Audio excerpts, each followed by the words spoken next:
इमरान खान को रगड़ा लगाना है। रगड़ा किस बात पे लगाना है यार? मैं तो पॉलिटिकल टॉक शोज़ करता नहीं हूँ। मुझे कहा गया कि जनाब नहीं जी, ऊपर से ऑर्डर्स आए हैं। ब्लास्फेमस चार्जेस लगा दो, ब्लास्फेमी किसी तरीके से उसके ऊपर कर दी जाए, उसको और ज़्यादा गंदा करें। नून लीग के दौर में तब क्या कभी आपका कोई मसला नहीं हुआ नून लीग के साथ, या उनको कभी मेरा आपसे कभी प्रॉब्लम किसी के नहीं साथ हुआ? मुझे लगता है इस हुकूमत का पता नहीं कौन इनको मैनेज कर रहा है, कौन इनकी मीडिया पॉलिसी मैनेज कर रहा है, कौन इनको इंस्ट्रक्शंस दे रहा है, बिकॉज़ जो ये कर रहे हैं ना, इनके गले पड़ता जा रहा है। कुछ मजबूर हैं, कुछ बेचारे मायूस हैं, कुछ अंडर प्रेशर हैं, कुछ अपनी नौकरी बचाने के चक्कर में होते हैं। बिस्मिल्लाहिर्रहमानिर्रहीम, अस्सलाम वालेकुम। आप देख रहे हैं व्यूज मैटर। मैं हूं अली डार और मेरे साथ आज मौजूद हैं senior anchor person, senior journalist Faisal Rehman साहब। फैसल साहब, बहुत शुक्रिया आपके वक्त के लिए। Faisal thank you. साहब के बारे में आप सब लोग जानते हैं बखूबी के फैसल साहब सहाफत में एक नाम रखते हैं, एक पहचान रखते हैं, एक मकाम रखते हैं। सबसे पहले तो सर ये बताइए कि बहुत सारे लोग जानना चाह रहे हैं कि फैसल रहमान जैसा एक बड़ा नाम सहाफत के अंदर, उनको क्यों ये मजबूरी पेश आ गई कि उनको पाकिस्तान टेलीविजन न्यूज से रिजाइन करना पड़ गया? Thank you very much Ali. पहले तो मैं कि आपने मुझे अपने प्रोग्राम में बुलाया। हुआ यूँ कुछ कि मतलब तकरीबन 23-24 साल से तो मैं मीडिया में हूँ, लेकिन तकरीबन पीटीवी में मैंने जॉइन किया था 2004 में एज़ अ न्यूज़ कंसल्टेंट, और मुझे बिज़नेस डेस्क का और प्रोग्राम्स का ये सब मैंने लुक आफ्टर किया, बल्कि डेवलप किया। उस वक़्त तो ये लोग खबरें वगैरह लेते थे टेलीबिज़ कराची से। तो प्रोग्रामिंग इंग्लिश में, उर्दू में, इसी तरीके से उर्दू की बिज़नेस न्यूज़, इंग्लिश की बिज़नेस न्यूज़, जिसको मैं प्रोड्यूस भी करता था, देखता भी था, कंटेंट भी मैं खुद देखता था और लिखता भी था और एंकर भी करता था, दोनों लैंग्वेजेज़ में। तकरीबन मैं इनके साथ 4 साल रहा, फिर मैं प्राइवेट चैनल में गया, फिर मैं बाहर चला गया, फिर मैं वापस आया दोबारा। मैंने खैर अलबत्ता to cut the long story short 2011-12 में जब ये इंग्लिश चैनल लॉन्च हुआ, तो मैं तब से इनके साथ हूँ, बल्कि स्टार्ट में ही जॉइन कर लिया था, इवन जब ऑन एयर भी नहीं हुए थे। और मेरा जो फोटे था वो था economy, international relations, regional issues, international issues, चाहे वो यूक्रेन वॉर हो, चाहे वो ग्लोबल इश्यूज हो, वो कोल्ड वॉर बिटवीन चाइना और यूनाइटेड स्टेट्स हो, इस किस्म के, या बाहर से रिलेटेड एनर्जी हो गया, फ्लडिंग पे, मतलब other than the political issues, let's put it this way. Hmm. मैं कोई भी पॉलिटिकल प्रोग्राम नहीं करता था कि जी नून लीग या पीपल्स पार्टी या पीटीआई, जो भी। सरली वेंसडे की बात है कि मैं जब गया दिन को, हमारा जो प्रोग्राम, क्योंकि हमारा फॉर्मेट में डिसाइड हो जाता था सुबह में कि आज हम क्या करेंगे, तो पिछले दिन किया था हमने एससीओ समिट पे, और आज उसका फॉलो अप था, बिकॉज प्राइम मिनिस्टर की मुलाकातें थी इन सलाब के जो आए हैं अभी सिंध में, और बल्कि पूरे पाकिस्तान में, इस हवाले से कि जी प्राइम मिनिस्टर की मुलाकात होगी उधर जाकर के रूसी सदर से भी, चीन के भी हम मनसब से, और हमें किस किस्म की एड मिलेगी, बिकॉज एजेंडा जो था एससीओ का वो था climate change, food security, water security, फिर ये डिजीजेस का जो इशू जो पैदा हो गया, जो आपके सामने अब देखिए, हम 40 लाख का आज का फिगर है, लोग बच्चे बीमार हैं, 40 लाख, जस्ट इमेजिन। क्या बनेगा मुझे कुछ पता नहीं, लेकिन बात ये थी कि रियल इश्यूज को फोकस करना छोड़ के, तो मुझे ये कहा कि इन्होंने नहीं नहीं नहीं, आज का एजेंडा ये है कि, बिल्कुल मैं आपको एग्जैक्ट वर्ड्स बताता हूँ कि इमरान खान को रगड़ा लगाना है। रगड़ा किस बात पे लगाना है यार? मैं तो पॉलिटिकल टॉक शोज़ करता नहीं हूँ। मुझे कहा गया कि जनाब नहीं जी, ऊपर से ऑर्डर्स आए हैं। तो मैंने कहा ऊपर से ऑर्डर्स कहाँ से आ गए? मतलब मुझे ट्राई टू एक्सप्लेन। नहीं, नहीं, बस आप समझ रहे हैं ना, ऊपर से ऑर्डर्स आए हैं, ऊपर से ऑर्डर्स आए हैं। ठीक है, यानी कि आप समझ रहे हैं कि पीटीवी में हाउ थिंग्स वर्क आउट। मैं बड़ा था, मैंने खैर अलबत्ता बहस करके मैंने कहा नहीं, एसईओ पे भी करेंगे, और सेकंड सेगमेंट में इमरान खान के हवाले से, लेकिन वो टोटल इमरान खान बैशिंग कर रहे थे। आपने देखा 3 दिन पहले, 4 दिन पहले की बात है, हम्म। जो भी इनका नून लीग का आता है, मैंने नाम लेके इसलिए बोला कि चाहे वो अज़मा बुखारी साहिबा हैं, या वो हिना भट्ट साहिबा हैं, या वो तारड़ साहब हैं, या वो जावेद लतीफ़ साहब हैं, या कोई भी लोग हैं, वो सिवाय इमरान खान बैशिंग के और कुछ करते नहीं हैं। और अब इश्यूज यहाँ तक गंदे आ गए थे कि ब्लास्फेमस चार्जेस लगा दो, ब्लास्फेमी किसी तरीके से उसके ऊपर कर दी जाए, उसको और ज़्यादा गंदा करें, चीफ की अपॉइंटमेंट के हवाले से उनको उनको और ज़्यादा एक्सप्लॉइट करें। चीज़ें सेटल हो रही हैं, जिनके काम उनको कर रहे थे, अब हम बैठ के कौन इस तरह के इश्यूज पे आ जाते हैं, या do whatever is possible to malign Imran Khan, let's put it this way. अच्छा जी, मैंने उस तरह का इतना गंदा किस्म का तो कोई हरकत नहीं है। मैंने 2-3 सवाल पूछे कि क्या Imran Khan as an opposition leader, उनका हक बनता है कि वो प्राइम मिनिस्टर की जो अपॉइंटमेंट करनी होती है, उसमें इनका अमल दखल हो या ना हो। टेक्निकल उस पर डिफरेंट रीजंस मुझे मिल गए। जो 2-3 सवाल थे, वो प्रोग्राम ऑन रिकॉर्ड पड़ा होगा, आप देख सकते हैं। फिर उसके बाद मैंने मेरा दिल खफा था, और मतलब I came back and I just decided, थोड़ा इमोशनल तो बंदा हो जाता है यार, कि एक इदारे के साथ आप 10-12 साल से लगे हो, रोज की काम है। मैंने कहा मैं प्रोग्राम में कोई ऐसी नेगेटिव बात कर दूं कि मतलब, तो वो भी मेरे प्रोड्यूसर्स के अगेंस्ट जाएगी, या मेरे स्टाफ जो मेरे साथ काम करता है। उनके अगेंस्ट ना प्रॉब्लम बन जाए। तो मैंने लिहाजा घर आया, मैंने एक wrote a small 4-5 liner and I posted it in the group and it was immediately accepted. And I was, since आपको पता चलता है ना Faisal Rehman has been removed from the group. Good enough, obviously director उसने जो था हमारा करंट अफेयर्स का ओन साही, he said me all the best wishes for your future endeavors. I said thank you. जो एक तरीकेकार होता है। तो अगले दिन प्रोग्राम मेरा होना था थर्सडे को, बिकॉज मेरा 4 दिन होता है, Monday, Tuesday, Wednesday and Thursday, 8:05 PM to 8:55 PM, तो 45 मिनट का प्रोग्राम होता है। एनीवे अगले दिन प्रोग्राम में मेरा नहीं था, व्यूज एंड न्यूज जो मैं करता था और एक अरसे से चल रहा था और इसमें कोई इशू नहीं था। हालांकि मैंने पीटीआई की गवर्नमेंट में उनको भी रगड़ा लगा था। रगड़े से मुराद मतलब फैक्ट्स एंड फिगर्स, इकोनॉमी अगर खराब है तो खराब है। अब इधर आप मुझे प्रोग्राम देते हैं और अच्छा बताएं जी। अब मैं मिफ्ता इस्माइल साहब शायद बेहतर बता सकते हैं कि पाकिस्तान में सब अच्छा हो रहा है, मुझे तो अच्छा होता हुआ नजर नहीं आ रहा। So how can I call black white and white green, it doesn't make sense. So anyway, this triggered and I just felt very bad and very emotional and I decided कि यार मैंने तो this is not going to go on.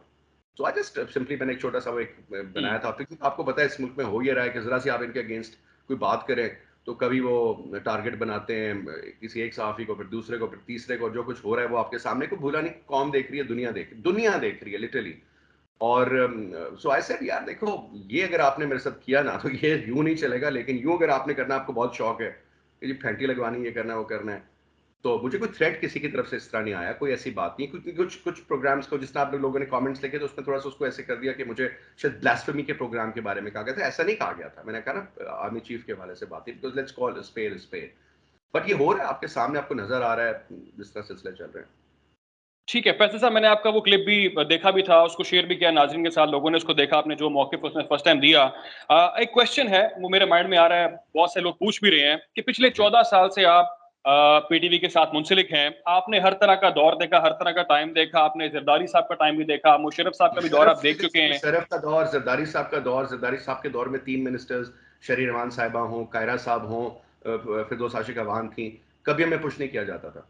Musharraf के दौर में भी खुदा की कसम पुश नहीं किया जाता था, ठीक है? नहीं, नून लीग का भी आपने दौर देखा, क्या कभी तब नून लीग के साथ कोई आपका प्रॉब्लम नहीं हुआ? क्या कभी तब मसला नहीं था नून लीग को आपसे, या आपको नून लीग से क्या तब कोई ये मेरा गलत किसी से नहीं कोई था? प्रॉब्लम नहीं, लेकिन जी अब तो इंतहा हो गई है ना अली, मतलब दिस इज टू मच के पीटीवी के हेडक्वार्टर्स के पैरामीटर्स के अंदर आप इस किस्म की प्रेस कॉन्फ्रेंसें कर रहे हैं, लाइव दिखा रहे हैं, उसमें जो जो कंटेंट है वो आपके सामने है।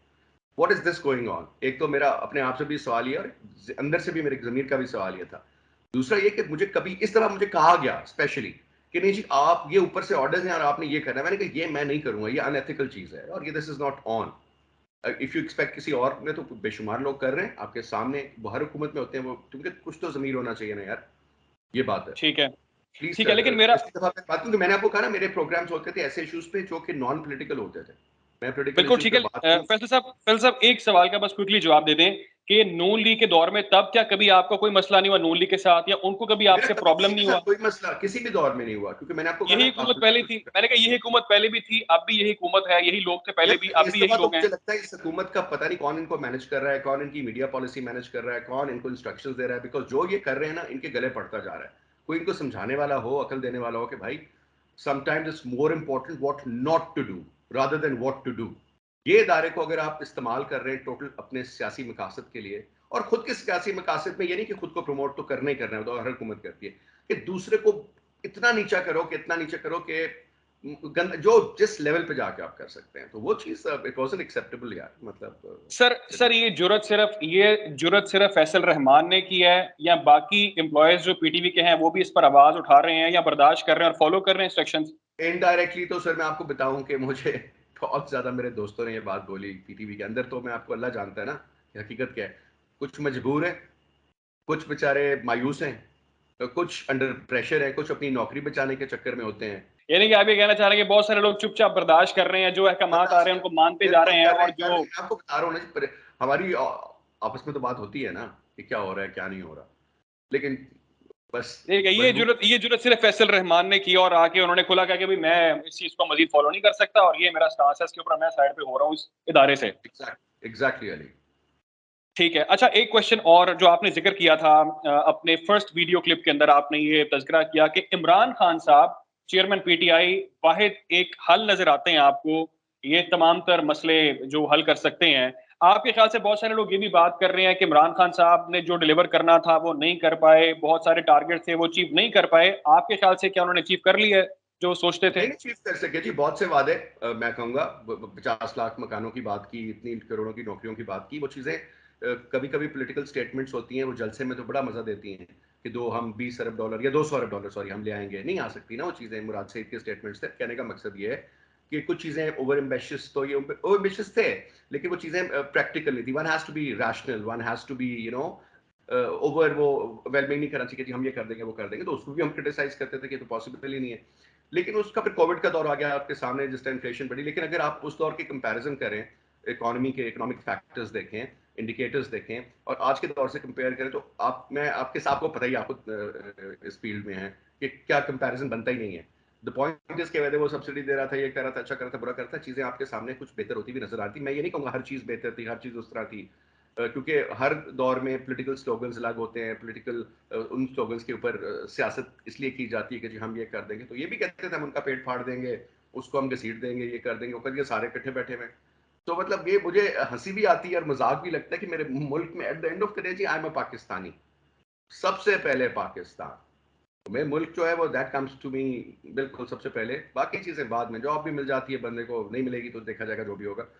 But the actual reason is के मुझे तो वो उसकी हुकूमत बेहतर लगी है इन लोगों के हिसाब से। ठीक है, मैं ये नहीं कह रहा कि बहुत कुछ साफ शफाफ, वो मदीना रियासत के कंपैरिजन देते हैं तो लोग उसके, तो हम 1% भी कर ले रहे हैं तो हम पता नहीं कहां से कहां पहुंच जाए, 1% भी अगर उसका, लेकिन वो कंपैरिजन बहुत बड़ा है। आई विश कि हमारा डायरेक्शन ठीक हो।